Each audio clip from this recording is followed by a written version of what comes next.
37 degrees, wind variable at 7 miles an hour.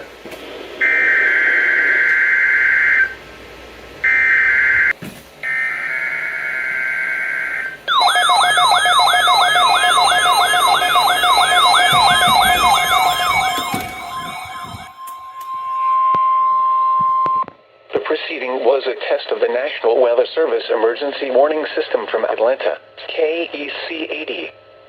This test is conducted at approximately 11:30 each Wednesday morning, weather permitting.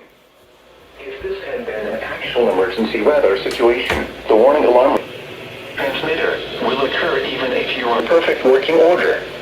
Will be activated for warnings in selected watches within a 40-mile radius. This area includes the following counties in the Atlanta listening area: Cherokee, Clayton.